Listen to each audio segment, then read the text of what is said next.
In order for the mass adoption to occur, blockchain and crypto has to do something in a real person's life so well that they're willing to actually join these complicated technologies and use them. I definitely think that the next 7 years are going to be the process of adoption, but I have a unique viewpoint on a lot of these things because I'm involved in conversations which most people are not exposed to.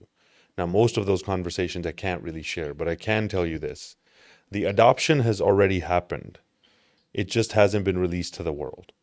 Like it just got announced that Ripple has been building the stablecoin for Palau. We saw that developing a year ago. So in the background, the biggest players in the world are already running tests on the models that they're going to deploy. But here's my viewpoint, and it's a very controversial viewpoint.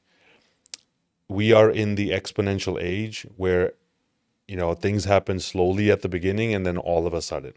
By 2025, latest by 2026, it looks like there's going to be some kind of black swan event that is going to cause massive problems across the world, and the financial system, which is an ever increasing pile of debt, blows up like it always has done in history.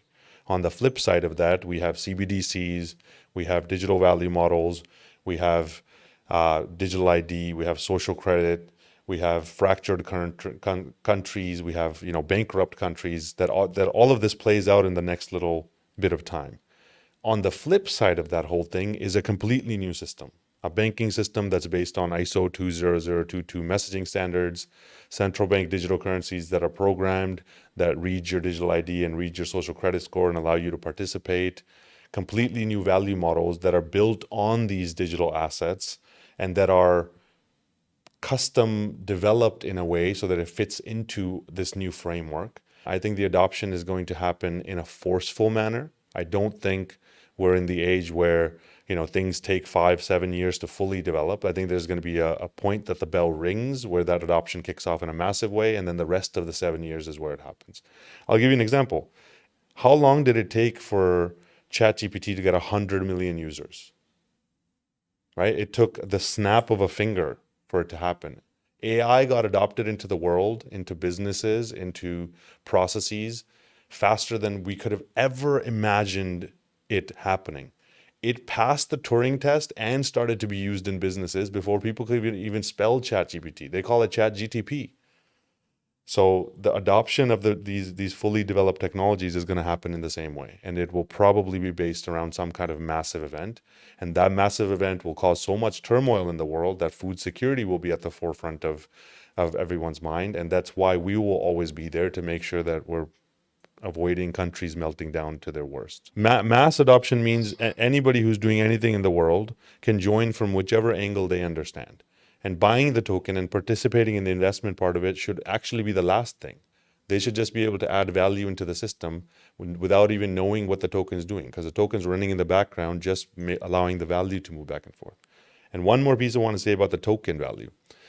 See, everybody always looks at the money supply, and we think the supply of money is the most important thing. Actually, it's not the supply of money that matters. It's the velocity of that money that matters. I'll give you an example, okay? If there's $1 trillion in the system and it moves once a week, that does $1 trillion of business. If there's $1 in the system and it moves 100 trillion times in a week, that does $100 trillion of business. So it's actually the velocity of capital that defines how much commerce can be done in the world and how much value can be added. So this ability to be able to move money in 3 seconds and get it into a bank account so food can be shipped means that that money can be turned over again and again and again and again. Whereas right now, taking 3 days to be able to move your money means that the value that you can add to the world with the same amount of money is much lower. That's why they have to keep printing tons and tons of money and dumping it into the system, but the velocity of capital is going down. And as countries melt down, as we have the fracturing of the different currencies, that velocity comes to a standstill like we saw in COVID. And that makes the world shut down. So these value models that allow that velocity of capital to increase even beyond where it is today, and then to add more value in, so we actually have more, let's say, nominal value in the system itself, that's how you actually improve more people's lives.